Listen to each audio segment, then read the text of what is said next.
At Grandma's 82nd birthday party, she asked me, Rain, tell me, what did you do with the $300,000 I gave you? I was stunned and quickly asked back, What $300,000, Grandma? 20 minutes later, the police arrived, and Grandma taught the thieves a lesson they'll never forget. Hey Reddit, buckle up because this story has more twists than a mountain highway and enough family drama to fuel a soap opera for 3 seasons. I'm still processing everything that happened, and honestly, I needed to get this out there because the sheer audacity of some people never ceases to amaze me. This involves family theft, lies that would make politicians blush, manipulative relatives who redefine the word entitled, and the kind of slow burn revenge that writes itself better than any Hollywood screenplay. I'm 31 male, single, and I run a custom motorcycle shop in Phoenix, Arizona. Not exactly living the high life, but I genuinely love what I do.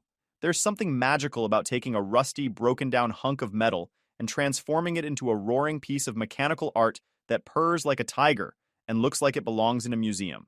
It's my passion, and my paycheck rolled into one beautiful, grease-stained package. For most of my 20s, I was your typical working-class guy grinding it out wherever I could find steady work. I bounced between gigs as a mechanic at various auto shops, delivery driver for everything from pizza to medical supplies, warehouse worker loading trucks at dawn, construction helper when the weather was good, basically whatever kept the lights on and food in the fridge. Never rich by any stretch of the imagination, but I had a philosophy that served me well. Work harder than everyone else. Save every penny you can squeeze out of your paycheck. Keep your expenses lower than your income, and never rely on anyone else to make your dreams happen. Now, about my family. This is where things get complicated and frankly pretty ugly. My mom Linda has always had this bizarre complex where she genuinely believes the world owes her something special. Picture that person who constantly complains about their problems but never actually takes any concrete steps to fix them, who thinks opportunities should just fall into their lap because they deserve better, and who somehow always manages to be the victim in every story they tell. That's her to a T. She spent most of my adult life bouncing between part-time jobs that were supposedly beneath her, always talking about how she was meant for bigger and better things. My dad Carl is basically her enabler, and yes man rolled into one spineless package. Whatever Linda wants, Carl immediately agrees to, even when it's completely insane, financially devastating, or morally questionable. I've watched him nod along to her wildest schemes for years, never once standing up to say, maybe this isn't such a great idea. He's got this weird martyr complex where he acts like sacrificing his own judgment for the sake of keeping peace with mom makes him some kind of saint. Then there's my older brother Jason. Oh boy, where do I even start with this walking disaster? He's 33 years old, has never held a steady job for more than 6 months in his entire adult life, and somehow convinced everyone in the family, especially mom, that he's destined for entrepreneurial greatness. This is the kind of person who has elaborate business ideas that he'll talk your ear off about for hours, but has never actually run a successful business, maintained a budget, or demonstrated any practical understanding of how money works in the real world. Jason lives in this perpetual fantasy where his next big scheme is guaranteed to make him rich and famous, while everyone else should fund his lifestyle and cover his expenses until that magical day arrives. He's bounced between multi-level marketing scams, day trading with money he didn't have, trying to become a social media influencer in markets that were already oversaturated, and always looking for the next sure thing that would require minimal effort but maximum reward.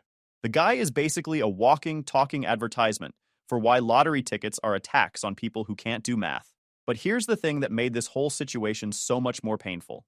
There was always one person in my family who actually got me and believed in what I was trying to accomplish. My grandmother, Evelyn. This woman is 82 years old and tougher than a $2 steak that's been left out in the Arizona sun for a week. She's got more grit, determination, and practical wisdom in her pinky finger than the rest of my family combined. After my grandfather passed away when I was 7 years old, Grandma Evelyn raised 3 kids completely on her own during an era when single mothers got a lot less support than they do today.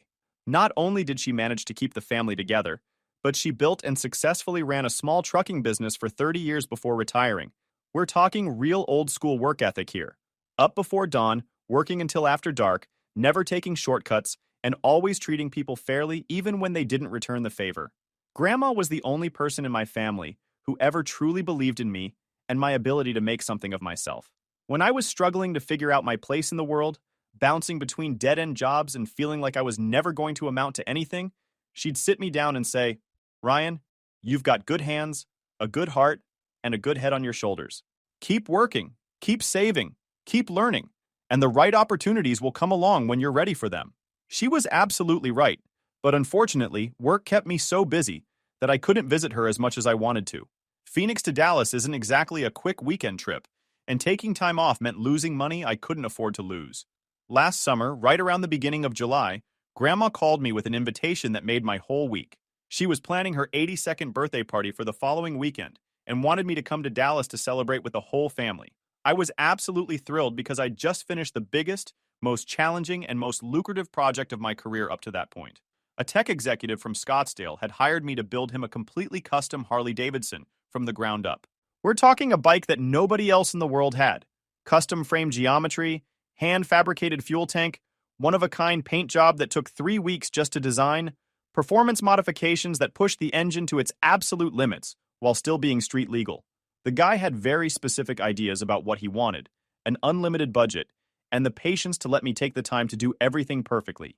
When I finally finished that bike and fired it up for the first time, it was like listening to mechanical poetry. The client was so happy with the result that he paid me a bonus on top of our agreed price, and immediately started telling his wealthy friends about my work. For the first time in months, I could actually take a weekend off without worrying about missing rent money or falling behind on my business loan payments. I started planning the trip immediately, even went out and bought Grandma something really special. This absolutely gorgeous leather jacket made from genuine cowhide with custom stitching work done by a guy who specializes in high-end motorcycle gear. It wasn't cheap, probably cost me more than I should have spent, but she'd always admired the leather jackets I wore when I worked on bikes, and I wanted to get her something that would make her feel as tough and cool as she actually was. But then, exactly 2 days before I was supposed to fly out to Dallas, my mom called me with news that immediately felt wrong on multiple levels. Her voice sounded strange, not upset or worried like you'd expect if someone was genuinely sick, but kind of flat and rehearsed, like she was reading from a script someone else had written for her. She said, "Ryan, I've got some disappointing news about this weekend. Grandma's decided to cancel the birthday party. There's apparently some kind of bug going around her neighborhood, and you know how careful older folks have to be about getting sick. She's really sorry about the short notice, but she doesn't want to risk anyone's health." Now, on the surface, this should have made perfect sense to me. We'd all learned to be extra cautious about illness around elderly relatives, and Grandma had always been practical about health and safety issues. But something about the way Mom delivered this information felt off. The tone was wrong, the timing was suspicious, and she seemed almost relieved to be telling me the party was canceled. But here's what really triggered my suspicious radar. About 3 hours later, I got a text message from my dad with the exact same information. Not similar information, not a paraphrase, but word-for-word identical phrasing. Then that evening, Jason sent me a text with the same message, character for character. 3 separate family members, all independently deciding to contact me, all using identical language to cancel the same event? My gut was telling me something was seriously wrong with this picture, but I couldn't figure out what possible reason they'd have for lying to me about a birthday party. I figured maybe they just coordinated their messages to make sure I definitely got the news and understood it was serious. Weird way to handle it, but families do weird things sometimes, especially when they're trying to be considerate. Here's the thing though, I'd already booked my flight and requested time off from my own work schedule. The airline ticket was completely non-refundable, and honestly, I was really looking forward to seeing Grandma even if we couldn't have the big celebration. I thought maybe I'd just show up quietly, give her the leather jacket, sit on her front porch, and have one of those wonderful meandering conversations we used to have when I was a kid. Sometimes the best visits are the completely unplanned, spontaneous ones where you're not trying to entertain a crowd or stick to a schedule. I landed at Dallas-Fort Worth International Airport around 3 p.m. on that Saturday, picked up my rental car without any problems, and started the drive to Grandma's neighborhood. She lives in this quiet, tree-lined area just outside the city limits. Older homes with big front yards, sidewalks where people actually walk their dogs, the kind of place where neighbors know each other's names and keep an eye on each other's houses when someone goes out of town. As I'm driving down her street, I started noticing something that didn't match the story I'd been told. Cars. Lots and lots of cars. Parked along both sides of the road, filling up driveways, some even parked on the grass where there wasn't enough curb space. This wasn't just a few neighbors having friends over. This was the kind of parking situation you see during major events. Then I started hearing it, the unmistakable sounds of a large gathering in full swing. Laughter, music, multiple conversations happening at once, the clinking of glasses, someone telling an animated story that was making a whole group of people crack up. My first thought was that maybe one of the neighbors was throwing their own big party, possibly even in honor of Grandma's birthday, since hers had been canceled. But as I got closer to Grandma's house, I realized all the noise was coming from her backyard. The party that had supposedly been canceled due to health concerns was clearly happening without me. I parked across the street and just sat in the rental car for a few minutes, trying to process what I was seeing and hearing. Cars everywhere, people moving around in the backyard, the sound of a celebration that was obviously in full swing, and absolutely no sign that anyone was worried about illness or contagion. Walking up to the front door felt completely surreal, like I was moving through some kind of alternate reality. I could hear conversations, people laughing at jokes, someone giving what sounded like a toast, the general buzz of a really successful party. I knocked on the door, and when it opened, the person who answered, one of my younger cousins, went absolutely white as a sheet when they saw me standing there. I stepped inside and experienced something I'd only seen in movies before. You know that classic scene where the record player scratches to a halt and everyone in the room stops talking at exactly the same moment? That actually happened to me. The entire room full of people. Extended family members I hadn't seen in years. Family friends, neighbors, probably 30 people total, all turned to stare at me in complete, dead silence. My mom was across the room near the kitchen, chatting animatedly with someone about something that had been making them both laugh. When she spotted me standing in the doorway, her face went through about 5 different expressions in the span of 2 seconds. Surprise, panic, forced joy, something that might have been guilt, and finally this weird, strained smile that looked like she was trying not to throw up. She rushed across the room, gave me this super tight, almost desperate hug, which was extremely unusual because we've never been a physically affectionate family, and whispered urgently in my ear, "Don't make a scene, Ryan. Please. Grandma changed her mind about the party at the last minute. We tried to call you, but your phone must have been off during the flight." Jason was standing near the food table, with a paper plate loaded with potato salad and barbecue. When our eyes met across the room, he immediately looked away and suddenly became very interested in examining the contents of his plate. My dad was doing that thing he always does when he's uncomfortable, pretending to be extremely busy with some trivial task. In this case, he was obsessively rearranging chairs that were already perfectly positioned. But then I saw Grandma, and everything else in the room just faded into the background. She was sitting in her favorite armchair near the window, wearing this beautiful blue dress that brought out her eyes. And the moment she spotted me standing there, her entire face absolutely lit up with pure joy. She threw her arms open wide and said in a voice loud enough for everyone to hear, "Ryan, you made it after all. Come here right now and give your old grandmother the biggest hug you've got." I walked over and hugged her, and she felt so small and fragile in my arms, but her grip was still surprisingly strong. When I pulled out the leather jacket and showed it to her, her eyes actually got misty with emotion. She made me help her put it on right there in front of everyone, and she said, "This is the most beautiful, most thoughtful thing anyone has ever given me in my entire life. I'm going to wear this jacket for the rest of the night and probably for the rest of the week." That moment of genuine connection and appreciation made all the weird family drama and confusion completely worth it. But throughout dinner, I could feel my parents watching me like I was some kind of unexploded bomb that might go off at any second. Every time I opened my mouth to speak, Mom would visibly tense up. Every time I asked a question or made a comment, Dad would shoot nervous glances in Mom's direction. I kept my mouth shut, enjoyed spending time with Grandma, and tried to figure out what everyone was so obviously terrified I might say or do. After we finished dessert, Grandma's famous chocolate cake that she'd been making for family gatherings since before I was born, she started doing her usual post-meal routine. She'd go around the room, chatting with each person individually, asking about their jobs, their relationships, their plans, their problems. She genuinely cared about everyone's answers and remembered details from conversations they'd had months earlier. Grandma was talking to my cousin Sarah about how college was going, asking specific questions about classes Sarah had mentioned during Christmas. Then she moved on to my uncle, wanting to hear all about his new job managing a hardware store. She asked my aunt about her garden, remembered which vegetables had done well last year, and wanted to know what she was planning to plant differently this season. Then she got to Jason, and I heard her ask, "So Jason, tell me what you ended up deciding to do with your money. Have you been happy with the choices you made?" Jason got this incredibly smug, self-satisfied expression on his face and puffed out his chest like a peacock showing off. I invested it, Grandma. Made some really smart moves in the market.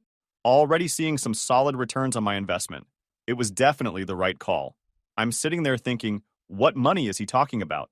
Jason had never had more than a few $100s to his name at any given time throughout his entire adult life. His financial situation was a running family joke. Always broke, always borrowing money, always coming up with elaborate explanations for why he couldn't pay people back. But I figured maybe he'd finally gotten his act together, saved up some money, and made a decent investment decision. Good for him if he had. Then Grandma turned to me with this expectant, loving smile and said, Ryan, I'm so curious to hear what you decided to do with the $300,000 I gave you. Have you been able to put it to good use? The entire world stopped moving. I mean that literally. Time seemed to freeze completely.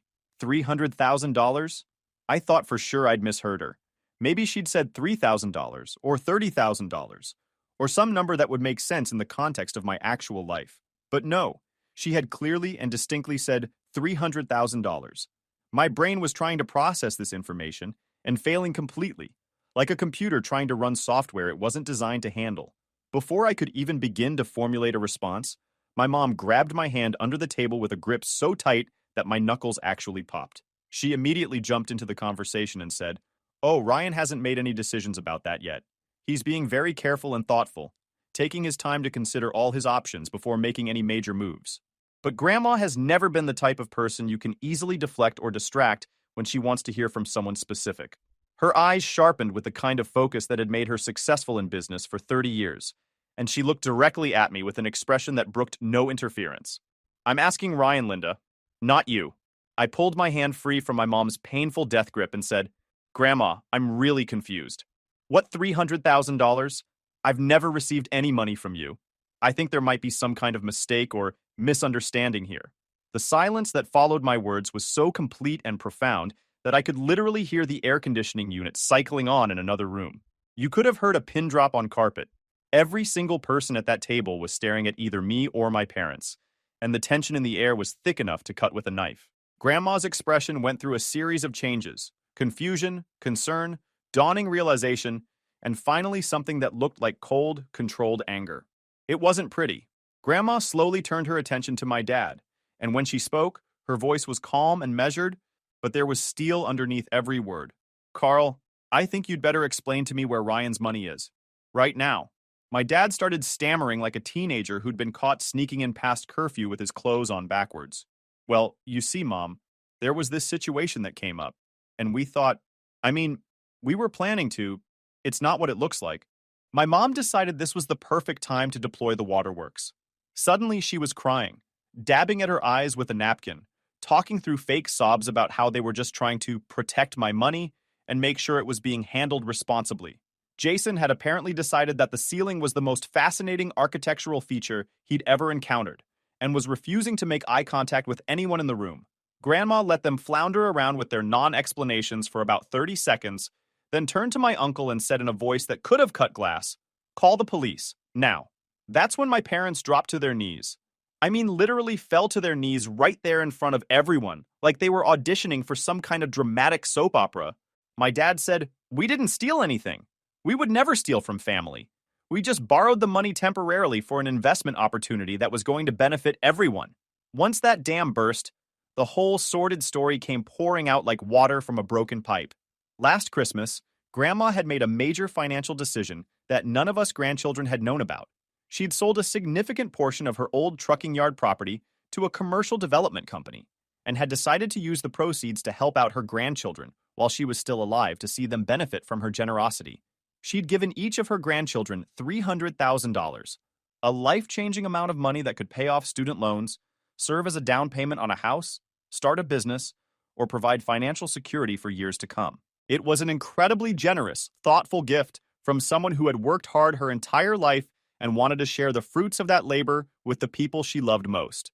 I had been out of state that week in December, working a last-minute emergency job for a client whose custom bike had broken down right before a major motorcycle rally. It was the kind of opportunity I couldn't turn down. Great money, good exposure for my business, and a chance to help out someone who was in a real bind. So I'd missed the family gathering where Grandma had distributed the money to everyone else. Rather than make me wait or complicate the process, Grandma had asked my parents to provide her with my banking information so she could wire me the money directly. This seemed like a perfectly reasonable solution that would get me my gift without any unnecessary delays or complications. Here's where the story gets really ugly and reveals just how deep the betrayal actually went. Years earlier, when I was younger and significantly more trusting, my mom had come to me with some kind of temporary financial emergency. I don't even remember what the supposed crisis was. Probably something about wanting to buy something they couldn't afford and needing to avoid the embarrassment of being turned down for a loan. Being a good son who wanted to help his mother, I'd opened a joint bank account that would allow her to deposit and withdraw money as needed to handle whatever emergency had supposedly arisen. She was supposed to remove herself from the account once her crisis passed, but apparently she never did. For years, she'd maintained access to an account that I'd completely forgotten about. So when Grandma asked for my banking information, my parents provided her with the details for this old joint account that Mom still had complete access to. Grandma, trusting her son and daughter-in-law to act in my best interests, wired $300,000 to that account on a Friday afternoon. By Monday morning, every single penny of that money had been transferred to some kind of investment account that Jason had set up for his latest get-rich-quick scheme. This wasn't just any run-of-the-mill bad investment either. Jason had somehow convinced my parents that cryptocurrency mining was going to make them all millionaires practically overnight. He'd found some company, I never did get the exact name, and it probably doesn't matter since it was obviously a scam from the beginning, that promised massive returns if you invested in their mining operation. Classic too good to be true situation that would have been obvious to anyone with even basic financial literacy, but my parents fell for it completely. They saw dollar signs, imagined themselves getting rich without actually working for it, and decided to gamble away my entire inheritance on Jason's latest fantasy. By the time I found out about any of this, 3 months later at Grandma's birthday party, my $300,000 had been reduced to approximately $25,000. The cryptocurrency company had disappeared with most of their investors' money, leaving behind nothing but a dead website and a lot of people who felt incredibly stupid. What happened next was like watching a masterclass in how to handle family betrayal with surgical precision and absolute moral clarity. Grandma didn't yell, didn't scream, didn't have an emotional breakdown. She just got very quiet, very focused, and very determined to make sure justice was served. She politely but firmly asked all the party guests to leave, explaining that a serious family matter had come to light that needed immediate attention. People filed out quietly, many of them shooting concerned looks back at my parents, who were still kneeling on the floor, looking like their world had just collapsed. Then Grandma, my uncle, and I drove to the local police station to file a report. At the station, Grandma laid out the entire situation with the precision and organizational skills of someone who had successfully run a business for 3 decades. She had all the documentation, copies of the wire transfer, bank statements showing where the money had gone, email correspondence with the investment company, everything organized in a neat folder that she'd apparently put together as soon as she started getting suspicious about the whole situation. The police officer taking our report kept shaking his head and muttering things like, "Family members stealing from each other is always the worst kind of case." And, "People never learn that if an investment sounds too good to be true, it probably is." My parents and Jason were brought in for questioning separately. The whole thing was technically legal because of that old joint account paperwork I'd signed years earlier. But morally and ethically, there was absolutely no question that they had stolen from me. They had taken money that was intended for me, used it for their own purposes without my knowledge or consent, and then actively lied to prevent me from discovering what they had done. While we were still at the police station, Grandma had her lawyer meet us there. Right there in the lobby, with fluorescent lights buzzing overhead and the smell of bad coffee filling the air, she had him start drafting changes to her will. My parents and Jason, who had been expecting to inherit her house, her remaining savings, and various family heirlooms when she eventually passed away, were being completely cut out of the will. Their portion of the inheritance was being redistributed to me and my uncle's family, people who had proven they could be trusted with money and family relationships. But here's the part that really showed Grandma's wisdom and sense of justice. She didn't just want to punish them. She wanted to give them a chance to make things right and prove they could change their behavior. She gave them an ultimatum that was both fair and non-negotiable. They had exactly 30 days to pay me back the full $300,000 plus interest calculated at the same rate her money market account had been earning. If they managed to pay everything back within that time frame, she would consider not pressing criminal charges and might even consider adding them back to the will after a probationary period. If they failed to pay me back in full, She would pursue every legal option available to her, and they would remain permanently cut out of any inheritance. You want to know how people's true character comes out when they're under real pressure? The entire ride home from the police station, my mom spent trying to negotiate terms like we were buying a used car instead of dealing with the consequences of theft. What if we pay back half now and half over the next 6 months? What if Jason works for Ryan for free until the debt is paid off? What if we sell some of our stuff and give Ryan whatever we can get for it? What if we all just agree to forget this happened and move forward as a family? Grandma shut down every single suggestion with the patience of someone explaining basic mathematics to a small child. You took $300,000 that didn't belong to you. You lied to Ryan and to me for months. You were willing to let your own son think that his grandmother had forgotten about him, or didn't care enough to include him in her gift to the family. There is no negotiating here. There is no partial payment plan. There is no forgiveness without full restitution. The next 30 days were absolutely fascinating to watch from a safe distance. My parents had to completely dismantle the lifestyle they'd been living and liquidate everything they owned of any value. First to go was their overpriced suburban house, the one they'd bought at the height of the real estate market, because Mom deserved to live somewhere that reflected her imagined status in life. They'd stretched their budget to the breaking point to afford the mortgage payments, and now they discovered that they owed more on the house than it was actually worth in the current market. Jason had to sell his truck, his motorcycle, his expensive gaming computer setup, his collection of power tools that he'd bought for projects he never actually started, even his furniture. Watching him post increasingly desperate ads on social media trying to sell his possessions was like watching someone's entire identity being dismantled piece by piece. But even liquidating everything they owned wasn't nearly enough. They were still about $80,000 short of what they owed me, and time was running out. That's when they had to start making the kind of financial decisions they'd been avoiding their entire adult lives. They took out personal loans with terrible interest rates because their credit scores were mediocre at best. My dad had to swallow his pride and take on a second job driving for a delivery service, working nights and weekends on top of his regular day job. My mom, who hadn't held steady employment in over a decade, had to take a cashier position at a grocery store and work retail hours for retail wages. Jason started delivering pizzas while still trying to maintain the fiction that he was some kind of business expert who was just temporarily down on his luck. He kept posting on social media about his various projects and opportunities, but nobody was buying it anymore. Word gets around in communities, especially when someone has publicly failed as spectacularly as Jason had. On day 29 of their 30-day deadline, looking like they'd aged 5 years in a single month, they managed to scrape together exactly $320,000. The original $300,000 plus the interest that had accumulated in Grandma's money market account. I'll never forget the moment they brought me that cashier's check. They looked absolutely defeated, like people who had finally been forced to confront the reality that actions have consequences. Jason couldn't even make eye contact with me. My dad kept apologizing over and over for letting things get so out of hand. And my mom. My mom actually tried one last time to make the whole situation about how I should be grateful they'd worked so hard to fix their mistake. I deposited that check at my bank and felt something I'd never experienced before in my life. The deep, profound satisfaction that comes from seeing justice actually served and wrongs actually made right. With $320,000 sitting in my checking account, I could finally pursue the dream I'd been working toward for years, but never had the capital to make happen. I found the perfect location for a much bigger, much better motorcycle shop. Twice the square footage of my old place, with room for multiple bikes, proper ventilation systems, hydraulic lifts, and even a small showroom area where customers could see examples of my work.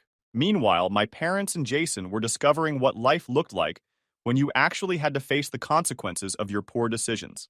They moved into a cramped 2-bedroom rental house in a significantly rougher part of town, the kind of place with thin walls, unreliable plumbing, sketchy neighbors who played loud music at all hours, and a landlord who considered basic maintenance requests to be personal inconveniences. Jason's grand vision of himself as a cryptocurrency entrepreneur had been replaced by the reality of delivering pizzas for minimum wage plus tips. He complained constantly about having to deal with difficult customers, about how the job was beneath his skill level, about how he was just doing it temporarily while he worked on his next big opportunity. But potential investors weren't exactly lining up to fund the business ideas of someone who had so publicly and spectacularly failed with other people's money. My mom's grocery store job was apparently a daily assault on her dignity. She complained to anyone who would listen about having to deal with rude customers, about being on her feet for 8 hours straight, about how unfair it was that someone of her intelligence and capabilities was stuck scanning barcodes and bagging groceries. The irony that she was finally experiencing the kind of work that millions of people do every day without complaint seemed to be lost on her entirely. My dad picked up that second job driving a delivery truck for a logistics company, working nights and weekends on top of his regular day job. He looked perpetually exhausted, and I heard through other family members that he'd started falling asleep during family dinners and social gatherings. But here's what really got to me about their situation. They were still making loan payments on the money they'd borrowed to pay me back. Those high-interest personal loans that had seemed like such a good idea when they were desperate to meet Grandma's deadline were now a monthly reminder of their poor financial decisions. They were paying hundreds of dollars every month just in interest charges, and it was going to take them years to pay off the principal. The whole family dynamic had shifted completely. At family gatherings, my parents were no longer the ones giving advice or making plans. They were the cautionary tale. The example of what happens when you make selfish, short-sighted decisions and expect other people to bail you out of the consequences. About 6 months after the whole money situation had been resolved, I was in my expanded shop working on a restoration project, a 1969 Triumph Bonneville that someone had found in a barn after 30 years, when my cell phone rang. The caller ID showed it was my mom, which was unusual because we hadn't spoken since the day they'd paid me back. When I answered, she was crying. Not the fake, manipulative crying from the birthday party confrontation, but real sobs that sounded like they came from genuine distress and exhaustion. "Ryan," she said between sniffles, "I don't know what we're going to do anymore. Everything is falling apart. The landlord just told us he's raising our rent by $400 a month starting next month, and we simply cannot afford it. We're already stretched to our absolute limit just making ends meet." I listened to this whole sob story about how my dad was working himself to death, but still not earning enough to cover their basic expenses.